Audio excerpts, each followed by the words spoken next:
अस्सलाम वालेकुम। Burn injuries, पोस्टबर्न complications, जलने के बाद की जो जख्म की पेचीदगी हैं वो किस तरह से उस मुतासरा हिस्से के नॉर्मल फंक्शन को, हमारी ज़िंदगी को कैसे अजीरन कर सकते हैं।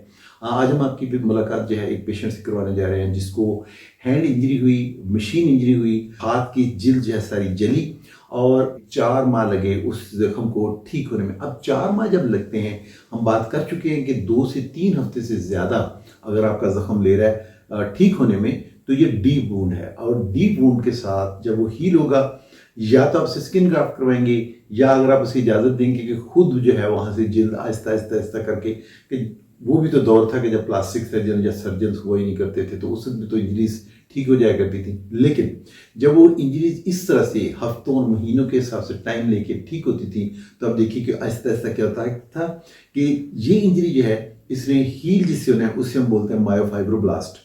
ये सेल है, खुलिया है, जो हीलिंग के दौरान काम आता है, कुदरती से बुरे कर लाती है। लेकिन ये करता क्या है, ये उस जख्म को इकट्ठा भी कर रहा होता है ताकि उसकी सरफेस को जितनी जल्दी हो सके ये क्लोज कर सके। ये जाहिर सी बात है, उसके अंदर नेचर है उसकी।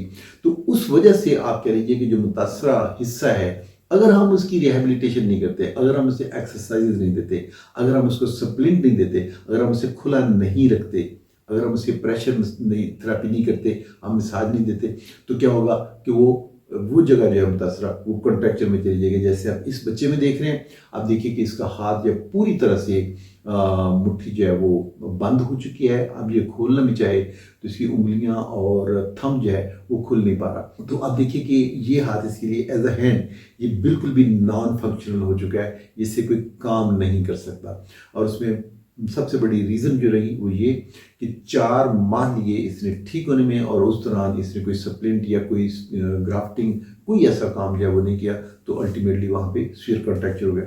अब जब हमारे पास ये पेशेंट्स आते हैं तो उन्हें ये बताया जाता है कि हम सर्जरी जो करने जा रहे हैं, हम इसे पहली स्टेज में खोल तो देंगे, लेकिन उसके बाद फिर अपने से दोबारा से ये कॉन्ट्रैक्चर होने जाए, उससे अपने अवॉइड करना है। आपने अगले 4, 5, 6 माह जो है, जो आपको एक्सरसाइज बताई जाए, जो आपको फिजियोथेरेपी बताई जाए, जो आपको मसाज थेरेपी बताई जाए, वो आपने, अगर आप उस पर काम नहीं करेंगे तो खुदा न खास्ता वो रिजल्ट्स जो हम हासिल करना चाहते हैं, और हम चाहते हैं कि आपका हाथ दोबारा से कारआमद हो जाए, नॉर्मल हो जाए, तो वो जो है हम उसको शायद अचीव ना कर पाएंगे। तो जोर ज़्यादा इस बात पे है, नंबर 1, खुदा न खास्ता अगर बर्न इंजरी हो गई तो इसे आप अपने किसी प्लास्टिक सर्जन को दिखाइए, क्योंकि प्लास्टिक सर्जन जो है वो इस तरह के वुंड मैनेजमेंट के लिए सबसे बेहतरीन, आप कह लीजिए कि वो पर्सन है। उसकी स्पेशलिटी है कि उसने वुंड को मैनेज करना है, वुंड मैनेजमेंट में जाना है, नंबर 1। और वुंड मैनेजमेंट जब वुंड ठीक हो गया तो उसके बाद उसने आपको रिहेबिलिटेशन में लेके जाना है, फिजियोथेरेपी में लेके जाना है, जो वो खुद भी करवा सकता है, जो आगे आपको फिजियोथेरेपिस्ट है उसके बारे भी कर सकता है। लेकिन इस सब में बहरहाल मरीज की, आप कह लीजिए कि ज़ाती तौर पे जो मोटिवेशन है या उसकी अपनी पार्टिसिपेशन है वो बहुत ज़्यादा ज़रूरी है। तो ऐसे पेशेंट्स को मोटिवेट रखना, और उस मरीज को और उसके पेरेंट्स को या उसके जो भी मुतल्लिकीन हैं उनको ये बताना कि इसमें आपकी बहुत ज़्यादा एनर्जी की हमें ज़रूरत होगी।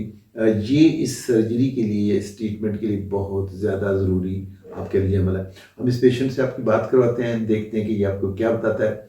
आज हमारे पास फिर एक स्वीयर पोस्टबर्न कॉन्ट्रैक्चर ऑफ हैंड ये है, और आपके साथ शेयर करने का मकसद ये है कि बर्न इंजरी, एक्यूट बर्न जो है वो ठीक भी हो जाए तो कॉम्प्लिकेशन ज़रूर छोड़ देते हैं। जैसे अब यहाँ देख रहे हैं हाइपरट्रॉफी स्कारिंग है, हाइपरट्रॉफी स्कारिंग उभरी जगह है, लेकिन इससे भी ज़्यादा स्वीयर जो प्रॉब्लम है वो है कॉन्ट्रैक्चर।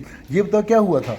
ये मशीन के अंदर आया। ये मशीन के अंदर आया, हीट की वजह से यहाँ पे ज़ख़म बना, ज़ख़म ठीक हो गया, इन्होंने इसका इलाज करवा लिया। लेकिन जो हम कहते हैं ना कि बाद में रिहेबिलिटेशन, फिजियोथेरेपी और जो कॉम्प्लिकेशंस हैं उससे बचना है। अगर उसका हम केयर नहीं करेंगे तो आप देखिए इतना स्फीयर हैंड कॉन्ट्रैक्चर हो जाएगा। आज हम इस कॉन्ट्रैक्चर को खोलने जा रहे हैं। तो इस पेशेंट में हमने इसके जो इनर आर्म है वहाँ से जिल्द लेके, और वो जिल्द जो है उसे हमने यूज़ किया इसके हाथ को, हाथ की हथेली की जो जिल्द है दोबारा से नॉर्मल एक जिल्द देने के लिए। मैसेज इस व्लॉग के जरिए ये देना था कि नंबर 1, बर्न्स को प्रिवेंट कीजिए। 2/3 ऑफ द बर्न्स ये हमारी गफलत या बेएहतियाती की वजह से होते हैं। नंबर 2, फर्स्ट एड जो है वो मुझे और आपको, हमारे बच्चों को घर में पता होना चाहिए। और अगर खुदा खास्ता डीप बर्न है तो फिर हमें पता होना चाहिए कि ये कॉन्ट्रैक्चर, ये हाइपरट्रॉफी स्कारिंग की कॉम्प्लिकेशन हो सकती है, हमने इसको अवॉइड कैसे करना है। और last of all but not the least कि अगर खुदा न खास्ते ऐसी कॉम्प्लिकेशन हो जाए तो आपने इस पर मायूस होकर नहीं बैठ जाना। ये बच्चे हैं, आगे कारआमद एक ज़िंदगी पड़ी है। ऐसे पेशेंट्स को अपने करीबी जो प्लास्टिक सर्जन को दिखाइए, क्योंकि प्लास्टिक सर्जन का काम ही ये है कि वो रिकन्स्ट्रक्टिव सर्जरी के जरिए इस डिफॉर्मिटी को ठीक करेगा, इस डिफॉर्मिटी को रिमूव करेगा और दोबारा से नॉर्मल कारआमद जो है उस तक मरीज़ को लेके जाएगा। इस सिलसिले में आपका कोई भी क्वेश्चन हो, आप कोई राय देना चाह रहे हो, आप कोई बात पूछना चाह रहे हो, तो आप नीचे ब्लॉग में जाके पूछ भी सकते हैं। हमें आपकी आरा का भी इंतज़ार रहेगा। अस्सलाम वालेकुम वरहमतुल्लाह।